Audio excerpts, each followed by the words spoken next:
Mana Satish? Tak tahu. Kita tunggu dia sekejap. Okay.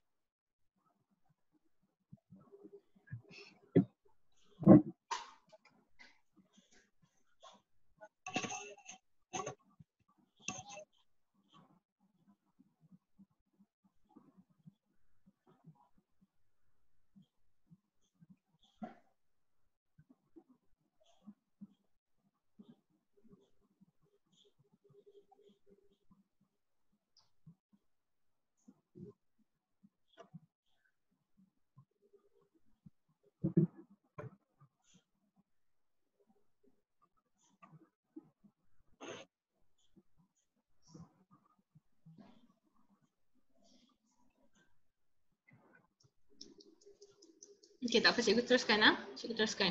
Okey. So tadi kenapa cikgu tekankan dia punya dia punya perbezaan sebab nanti dia akan bagi gambar. Awak kena identify dia, kena kenal pasti adakah dia mitosis ataupun meiosis, sebab mitosis dan meiosis hampir sama sebab dia melibatkan kromosom. Tapi bila awak tengok untuk mitosis, okey, kromosom dia tak melekat, tapi untuk meiosis dia melekat antara satu sama lain. Kromosom yang berbeza. Okay, kromosom yang warna dia berbeza, dia akan melekat. So itu perbezaan yang pertama lah. Okay, macam ni.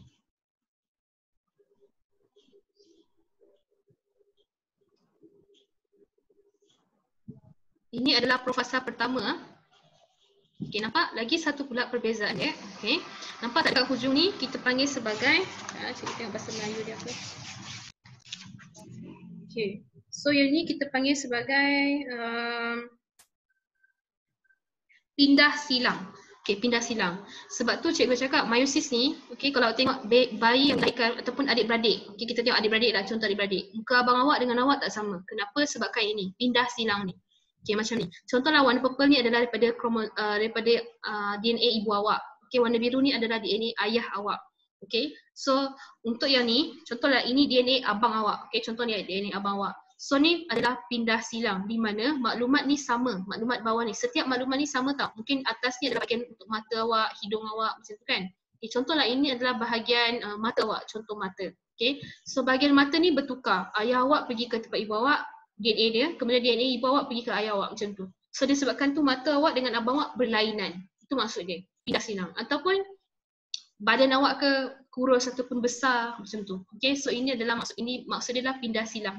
So ada dua perbezaannya dekat meiosis dengan mitosis. Yang pertama tadi sebab satu dia punya kromosom dia melekat.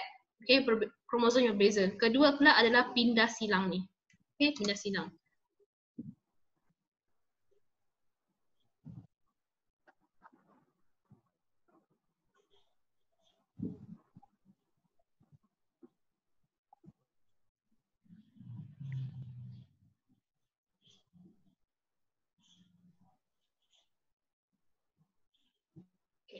Dia punya cerita sama je macam mitosis tadi ya, sama saja. Dia akan melekat dengan gentian gelendong, okey. Nampak tu dekat sini. Mitosis satu saja, nampak satu kromosom. Tapi untuk meiosis nampak ni dia ada dua kromosom melekat antara satu sama lain. Nampak? Okey.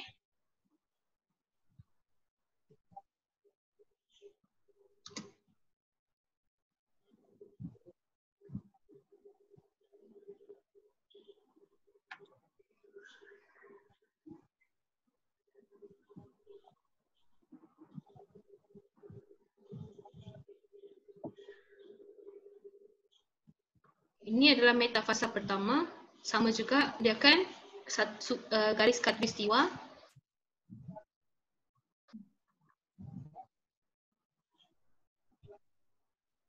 Kemudian anafasa dia akan tarik. Okey, nampak tak perbezaan lagi satu pula? Nampak ni? Kromosom tu ibu awak satu kat sini, ayah awak kat sini macam tu. Warna yang berlainan. Dia jadi bentuk macam butterfly. Okey. Manakala tadi mitosis satu saja.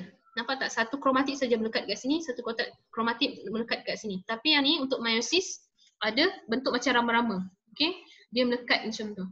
Itu adalah meiosis lah. Okey. Okay, so ni adalah telophase yang pertama lah, telofasa yang pertama. Kemudian, okay, untuk nombor 2 pula kita ambil satu ni saja. Okey, padahal tapi macam ni. Untuk yang profasa 2, okey. Yang ni dua-dua ni membahagi secara serentak sebab tu dia ada 4 nanti. Dia akan hasilkan 4. Okey.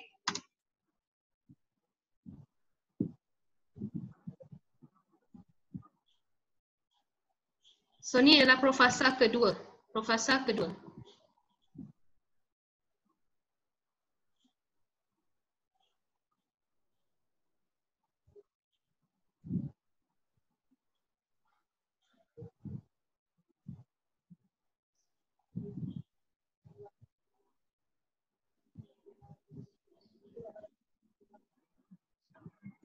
Okay.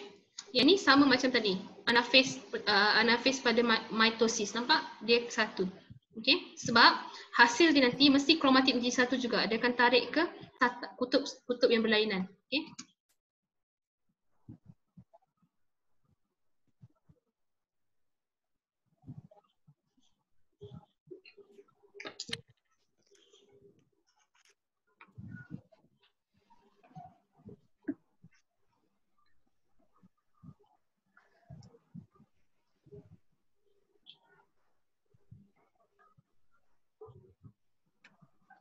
Okay.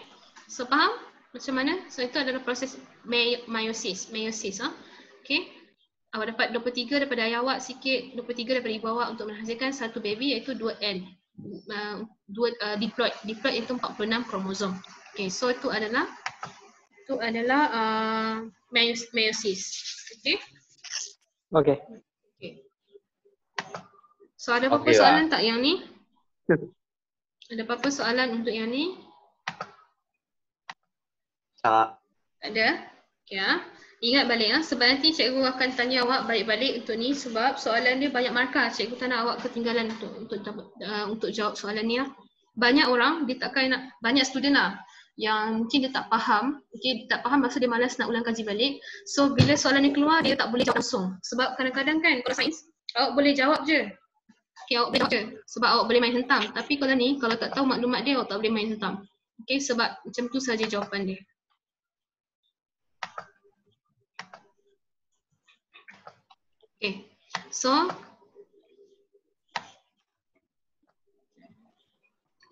Okay, so ni tadi hasil dia. Okay, ini adalah hasil dia. So tadi satu ni nama dia diploid, kita panggil diploid sebab apa? 2N. Kemudian bila dia replika dia akan jadi macam ni, meiosis pertama, meiosis yang kedua, dia akan bahagi macam ni, sama. Okay, kemudian nanti hasil dia kita akan dapat 4N, 4 haploid. Okay, 4 haploid. Ni tadi diploid 2N, ini 1N. Maksudnya 23. Daripada 23 ni dia akan lagi banyak-banyak menjadi satu baby zygote. Okay, itu maksud dia meiosis lah.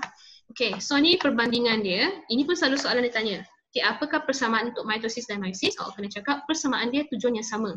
Untuk menghasilkan sel anak. Apa tu sel anak? Contoh kuku yang, ni kan satu kuku ni panjang. So dia menghasilkan sel anak lah. Sel yang baru. Itu maksud dia sel anak. Bukan baby. Sel baru.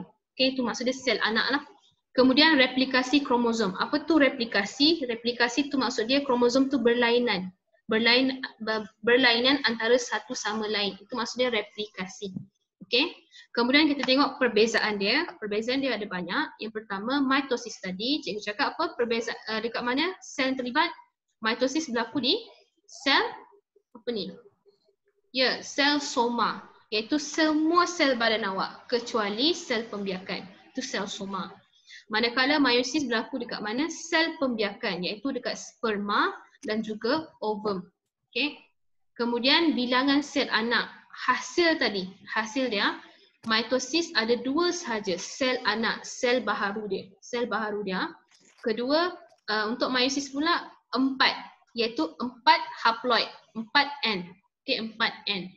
Kemudian kita tengok sini bilangan kromosom dalam sel anak. Berapa bilangan kromosom dia? Okay. Disebabkan tadi cikgu cakap diploid, jadi maksud dia sel dia ada 2, iaitu diploid, 2N. Okay, kalau dia kata 2N je, awak kata itu adalah 46 kromosom. So satu ada 2 kan, bulatan kan, 2 sel. So setiap satu tu adalah diploid. Maksud dia satu sel ada 46, satu sel lagi ada 46 kromosom. Okay, boleh faham? Okay. Boleh. Okay, so kemudian meiosis pula. Okay, meiosis kita dapat separuh saja daripada bilangan kromosom tu. Jadi kromosom induk. Okay, so kita panggil sebagai haploid. Okay, haploid. Itu bilangan kromosom dia. Bila dia tanya apakah bilangan kromosom dia, kena cakap kalau mitosis diploid, manakala meiosis haploid. Nanti bila kita dah ada kelas, cikgu akan bagi nota ni ya, jangan risau, payah photostat. Kemudian lagi satu, okey, pembahagian nukleus dan juga cytoplasma. Okey, tadi perasan tak mitosis dia tak ada satu atau dua, dia hanya satu saja pembahagian dia kan. Profasa, metafasa, anafasa, telofasa, okey sekali saja. Tapi untuk meiosis dia ada dua kali. Okey, dia akan dua kali. So disebabkan tu dia ada metafasa pertama ataupun metafasa kedua. Itu meiosis. Okey, kemudian pindah silang. Apa tadi pindah silang cikgu cakap? Yang dekat kromosom tadi tu dia bertukar. Ibu ayah pergi ibu awak pergi, sel ibu pergi ke tempat sel ayah pergi ke tempat ibu. Maklumat dia tukar. Disebabkan tu penting. Kenapa penting? Tujuan dia pindah silang ni supaya awak tak sama dengan adik-beradik awak. Ataupun jantina awak tak sama. Awak perempuan, abang awak lelaki macam tu. Okey, itu maksud dia pindah silang lah. Okey, kemudian variasi. Apa tu variasi? Maksudnya macam cikgu cakap tadi lah, perbezaan awak punya kromosom tu. Okay, so dekat sini tiada variasi. Kenapa tiada variasi? Sebab tujuan mitosis ni cikgu cakap tujuan dia untuk dapatkan sel yang baharu. Sel baharu. Okay, contoh kuku awak sentiasa memanjang, so itu adalah sel baharu lah. So dia tiada variasi. Nanti kan kalau ada variasi kat sini, contohlah kuku awak tumbuh, tiba-tiba dia tumbuh rambut pula. Sebab tu dia kata tiada variasi. So maksud dia kalau tisu kuku saja. Okay. Kemudian untuk meiosis kena ada variasi. Okay, so nanti anak tu semua berlainan, berbeza. Okay ya. So cikgu stop sampai sini dulu. Okay, minggu depan nanti kita sambung untuk pewarisan pula. Okay, so itu saja Brian look up.